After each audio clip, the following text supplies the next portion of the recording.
generates rush hour traffic. Yeah, I mean, often people going to the commercial actually live right there, so it can even shorten their trips. It's complex, and it depends on what the mix of commercial is and where you draw from with whatever commercial it is you have. You're really asking a very complex question. It really can't be answered till you see it before you and what you want to do and what the impacts are going to be. Bill, on that same topic, we're not just talking about this AES thing. Let's be honest about this here, and I know you guys aren't. You've been very forthright with the information at the last meeting here, but with this CentralCal additional space that's targeted going down here at the pier, the combination of traffic added with the CentralCal project down here plus the AES, what does that look like during the week and on weekends? Well, that's kind of a question for Jim. Is that traffic 40,000 expert? a day and 50,000 on weekends? A lot. Yeah, the CentralCal, to be successful, the CentralCal Mall, which is what I call it, has to generate about 30,000 trips during a weekday and about 40,000 during a weekend. You add that to the 10,000 for the Measure B stuff, and you're pushing 50,000 cars on a weekend and 40,000. So that's like diverting all of PCH down into the harbor every single day. Why are we doing it? Because we're letting the city get away with it. That's why we voted for Measure G. Measure G allowed CentralCal to happen, and if we vote for Measure B, we're kind of getting what we voted for. That's why it's so important for you guys to get out and convince your neighbors that this is really bad. This is really bad. Now, we have the chance to thwart the CentralCal project because they don't have vested rights yet. But once Measure B is in by initiative, the only thing that we can do to counter it, other than sue them into oblivion for environmental stuff, is to change the zoning ourselves or to get the city to put it to a vote. So it's a very onerous project, and that's why it's best to defeat it right here, right now, on this vote. It's the cheapest way, it's the most effective way, and it's the most sure way. Yes, sir? Can we go back for a second and talk about the power lines and the study that the city's done? Are we talking about all the power lines, the high tension lines that are done, or just? No. What feeds the AES power plant are these, you see the two towers that go out to a place called the La Fresia substation, which is just east of the 405 freeway. And it ties into a whole electrical grid of Southern California electrical distribution. So what will come down are the 220 kV lines, which there's 4 lines, right, on 2 towers. So 2 lines per tower come out of the AES site and go down that right-of-way. Most of the right-of-way actually is in Torrance. Once you cross Beryl, you're in Torrance now. And then it just keeps on going down all the way to La Fresia. So the lines that would come down are just those lines. There's another set of lines on the northern part of the right-of-way. There are 64 kV lines that bring power in. Those aren't coming down. Those can be buried. You can't bury the 220 kV lines, but you can bury the 64 kV lines. So does that answer your question? Yes. Lori?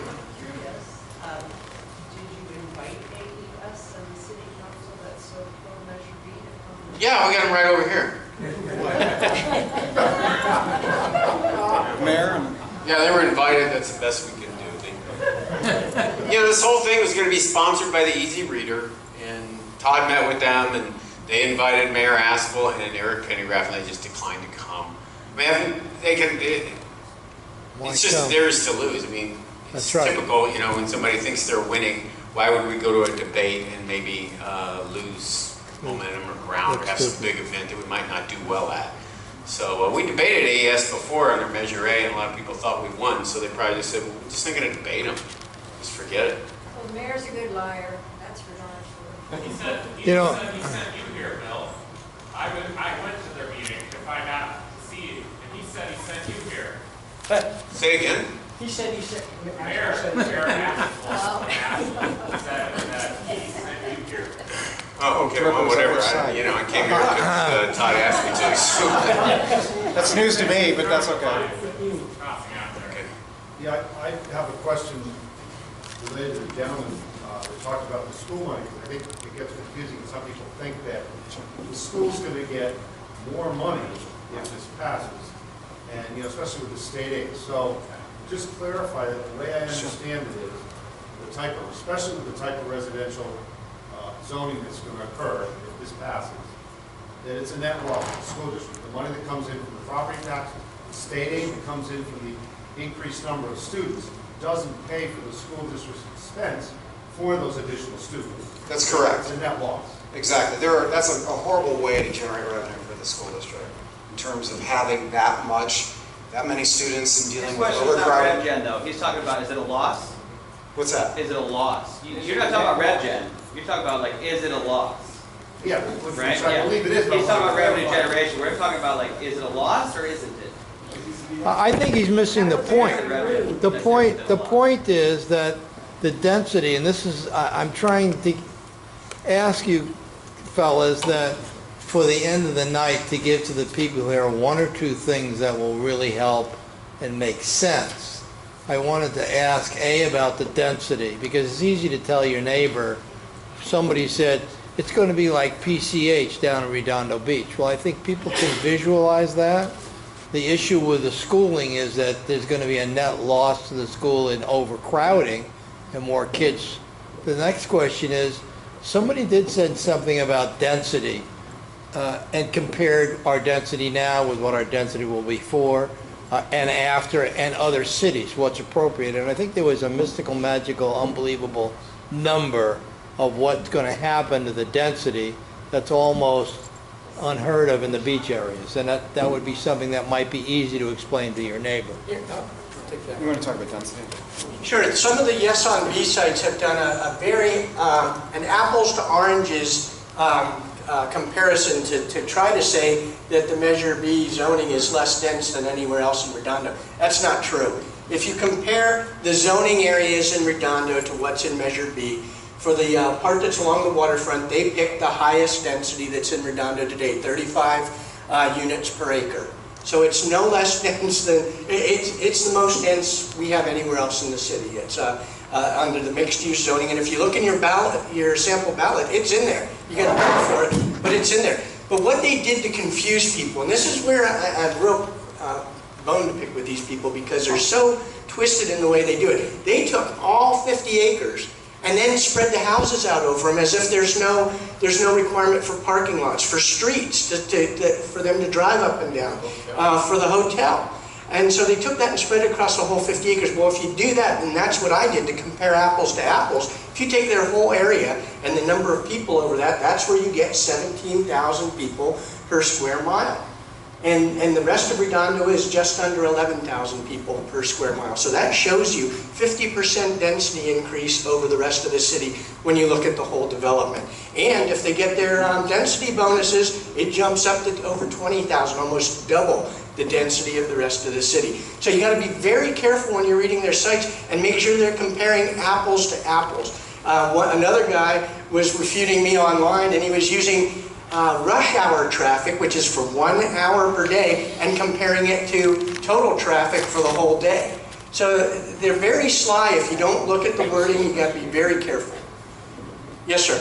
I just have a comment. We're talking about education. I just want to say it's something strictly educational. Sure. They claim that $4 million in development fees will be paid to RBUSD with an additional $1 million annually during construction. RBUSD is already talking about 40 to 1 class sizes. With teachers having to work 120%, there's your net loss right there. Having teachers work 120% is exponentially more than 100%. So you're talking about net loss, there's your net loss just alone right there. You know, plus, where are we going to put these kids? Harrisonville School is building now. Yeah, that's going to be maxed out. They have nowhere else to build. They can't build up further. There's no one to put these kids. I think we're missing. I think we're missing the point here. You mentioned the $4 million will go to development of new classrooms. No, I think we're missing the point here. We're talking about profit and loss for schools. What we need to be talking about is overcrowding the schools. I never said it would be net loss or net gain for schools. I think you guys brought that up in terms of the $4 million. The better way of dealing with this, if you really want to help the schools, donate to the Education Foundation. Don't build 600 condos. Because school overcrowding, we could have schools flush with things, but if kids will flush with money, but if kids are crammed into classrooms, that's never a good thing. The school district has not officially taken a position on this, rightfully so, and I wouldn't ask them to do that because they're not a profit and loss center They're in the business of educating children. What we need to look at is what's the impact it has on our school's education. Not are we winning or are we losing money. We need to look at how many kids are at each school. That's the important thing to look at. Let's see, let me just say something. Citizens of Redondo have funded over $200 million of school bonds in the last 15 years. More than that. Right. More than that. Isn't the noise. But if you think about it for a second, if we just built commercial down there, you'd still get the developer fees and no impact on the school. So this residential is not a good thing for the school district. That's a very simple way to look at this. And Candace, you've been very patient back there, so. I just want to say, there's a lot of talk about getting additional money for schools, and I recognize that, and people are very eager to consider that. But when are we going to really evaluate the quality of life, right? We live in Redondo Beach, we live in townhome to townhome to townhome. I have 2 young children, I need space for them to, run around. And when they go to school, that's when they're going to have space to run around. So you continue to overcrowd schools, you put bungalows on our green space, which we have very limited green space. I grew up in Torrance with very big green space, a lot of parks. We don't have that here. So the little space that we have is going to be impacted in our schools. That's a big deal. So Now, come on, Candace, you can bring them down to the median in the measure. Sorry. Yeah. Anybody who has a question about overcrowding of schools, does everybody here know where Burlow Heights Elementary is? Drive around the school, drive around the perimeter of the school, see where the new classrooms are. They're, as Candace said, they're in the green space. When are we going to stop doing this kind of thing? This is the best we can do. We don't need to add more students into the schools. That's a problem. Switching gears back to the original topic on this, has anyone looked into whether, like, 2 things? Anyone looked into the current council, all members of the council, to see if they have received donations from AES? Because that's really what this should have been happening in the last 3 weeks or the last month or so. Getting that information out there. Because I bet, even if it's not coming from AES, it's coming from members of AES afterward, they're, oh, here's a nice donation. We need to get that information out. There's 1 week left to do it. The other thing is that, has anyone bothered asking the council to, come clean? I'm not accusing you of anything, but just come clean about whether they have AES in their stock portfolios. Because if they do, that's a conflict of interest right there. And these are the questions that need to be That would be a asked. bip on their Not investment. being No one's asked. going to try to have insider trading on it. Well, as far as the campaign finance goes, you've got more on the ballot March 3rd than just Measure B. You have 2 council seats up for election in Redondo Beach. One of the seats, somebody's running virtually unopposed, and that's Laura Emdy. So she didn't need to raise any money. AS doesn't need to give her any money. She took no position on Measure B. And there is a write-in candidate who is against Measure B named Rochester, R-I-C-H-E-S-T-E-R. He qualified to be a write-in candidate. How many of you live in District 5? Anybody here live in District 5? There's 1 person, 2 people. You can write in Roe Winchester if you want to, instead of voting for Laura MD if you really are cranked up about defeating Measure B, because at least he took a position on it and he came out against it. The other council seat that's up is District 3. Okay, how many of you live in District 3? Okay, well, if you're against Measure B, you need to vote for that woman in the back there, Candace Nafisi. And I say that woman very affectionately. I've been helping Candace a bit, and she's really a dynamo and a breath of fresh air, and somebody who's not just singularly focused on Measure B, but she is the only candidate that's opposed to Measure B. The other candidates that went to the debates, the other viable candidates are all for Measure B, and they're all for that big development in the harbor. The only other candidate that's against it is Eric Coleman, who really is a very funny man. He ought to be a comedian, but he's not a viable candidate, even though he is against it. So as far as reporting goes, the reports just came out. They're public information. You can send an email to the city clerk of Redondo Beach, Eleanor Manzano, and you just go on the website, you can find this. I want the 460 forms, 460 campaign finance, latest campaign finance reforms that are now public information, and she will send it to me. I got them tonight. And I haven't had a chance to go through them very specifically, but I seriously doubt anybody took any money from AES. I mean, it would just be foolish. Although one of the candidates took $5,000 from Athens trash hauler. $5,000, that's a lot of money. It's like the single biggest donation I've seen a candidate take. So, Sam Cartoonian, yeah. So, but it's in there, and anybody who donates $100 or more, they have to say who it is and what they do for a living. But your other question, what was it?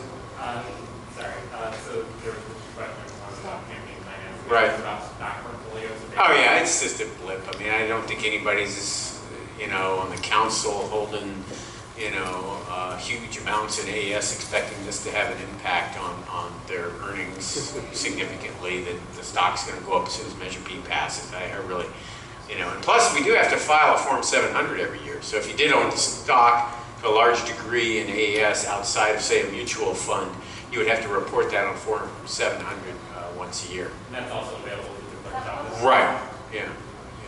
So. Yeah. Going back to the schools and the impact on the children who go to schools, and they're discussing this with somebody who's pro-V, and they said, well, if we're going to build those condos, we'll probably need elderly people without kids, so that this is not really going to impact much. I mean, we're taking into consideration who are the buyers of these other properties. We're not voting on it, we'll have young kids. It's waterfront property in Southern California. She asked the question, what type of buyer are going to be buying these residential units? Is it going to be senior citizens? Is it going to be people bringing in kids and families? It's going to be very expensive property, right? So not likely that it'll be seniors. It'll probably be a mix of families and whatever. I don't think it's going to be a focused senior project. You know, I'm not an expert on demographics of who's going to buy these properties, but they're going to be wealthy. I just want to say, I've lived in Redondo almost 40 years, but I grew up in Hollywood. And I saw the same damn thing happen in Hollywood. My dad fought it when I was a kid. Where I grew up, on Fountain Fuller, you can't park. There's no parking. It became so goddamn overdeveloped. We fought. Mayor Yorty put me on something when I was a kid, my act, everything to quiet us down. The same goddamn thing's happening here with this overdevelopment. And if you really want to do something, walk for that woman right there at campus. God damn it, I've been doing it every weekend. I'm dying. I'm in real bad shape physically. I've hit over 200 houses for that woman. She's the only one that had enough courage to get up and say, I don't believe in this damn. I'm voting no on, which is the only one. And all my neighbors that are home watching the damn football game and everything else, and I say it's a good thing a lot of them drive BMWs, because they're all going to bitch, moan, and whine when this shit goes down, and all the parking's gone, and you can't go down to the goddamn beach, which is why I live in Redondo, to enjoy.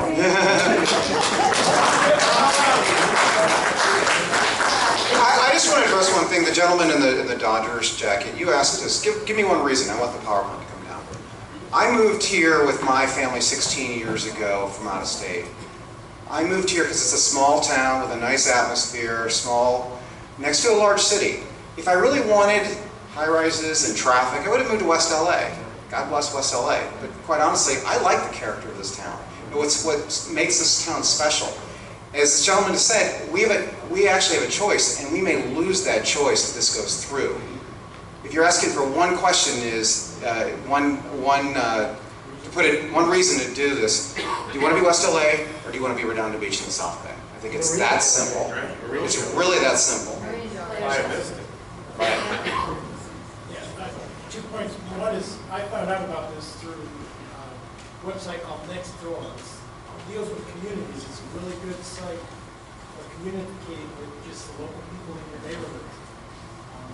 And the other thing was, Manhattan Beach has expensive houses. People move into there, they have kids, and they bring au pairs and nannies and servants, and they all drive cars.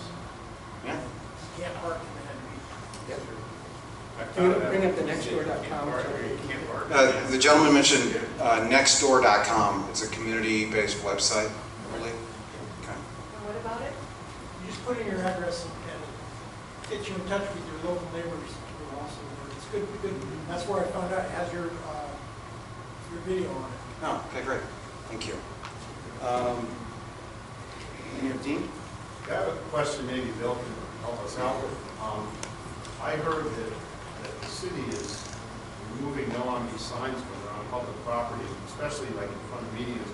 In the past, people have been able to put signs up at the medians in front of their properties without a problem. The city doesn't really routinely go down and pull them down, but I don't know if it's based on complaints, whether we're supposed to call in when we see yes on-beat signs on public property and then they're supposed to take them down, or what is really going on with the city this time around with no on-beat signs that are really, especially ones on the median in front of people's personal homes. My neighbor in the alley had her sign taken down this evening.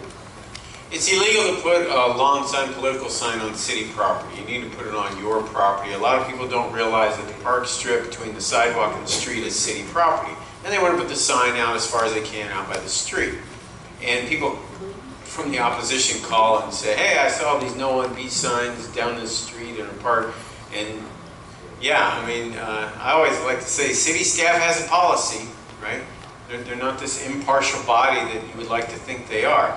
They have policies and positions, and yeah. So when they get a call that there's a bunch of no on B signs and they support B, then they'll go charge it down and get all the B signs, no on B signs, and not touch the yes on B signs. So I had heard, I don't know this for a fact, I didn't see it, but what they do is they collect the signs, they take them down to the city yard, and they just pile them up, and I guess if they're your signs, you can go pick them up, and that there were like 50 or 60 no on B signs piled up and no yes on B signs, as if it's only the no on B signs on public property.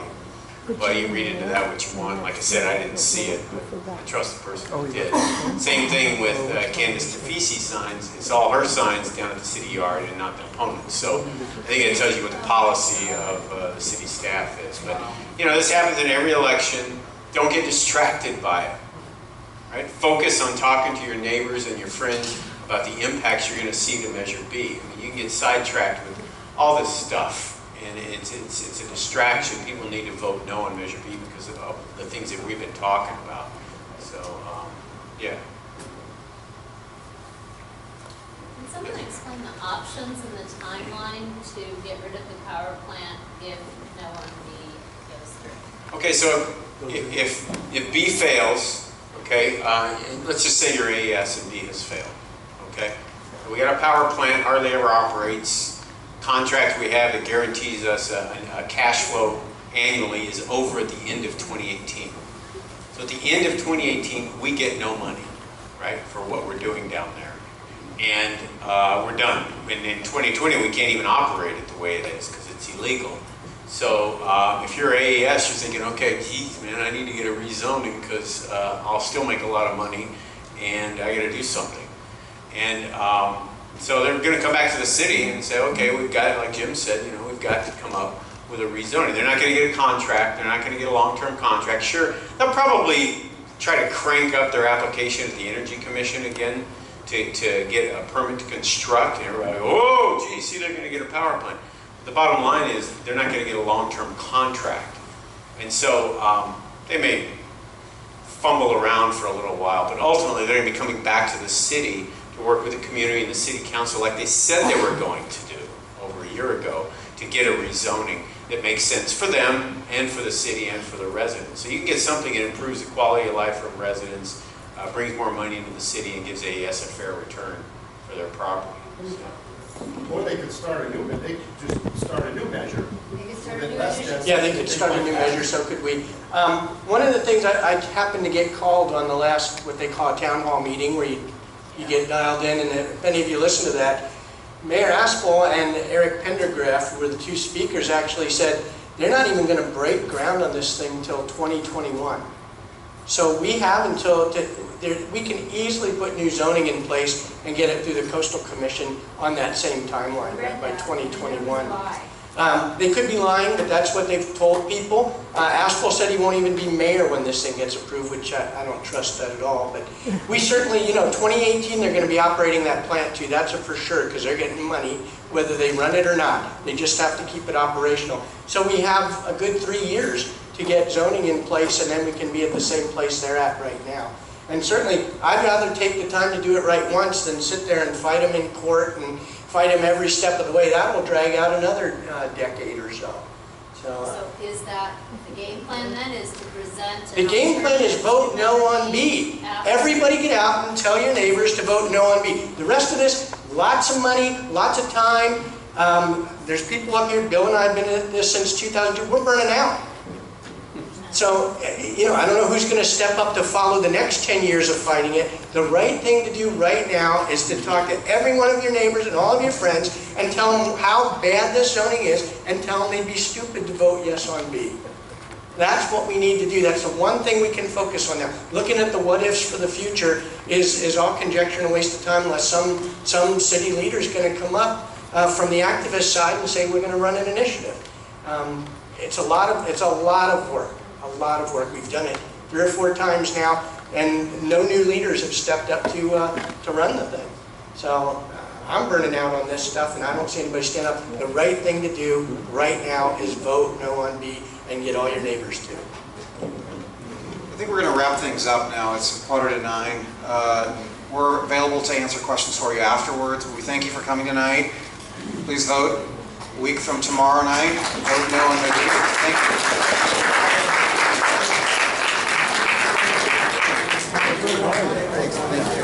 Oh, absolutely. Thanks for coming. Yes.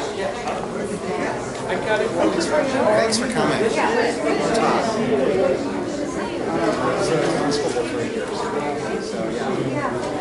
You're welcome.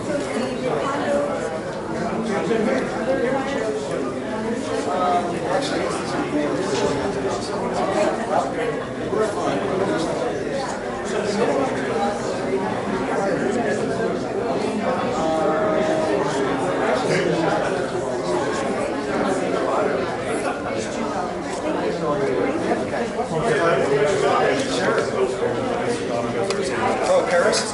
Oh, great. Okay. Oh, are you? That'll also let me see if I get a picture of my notes.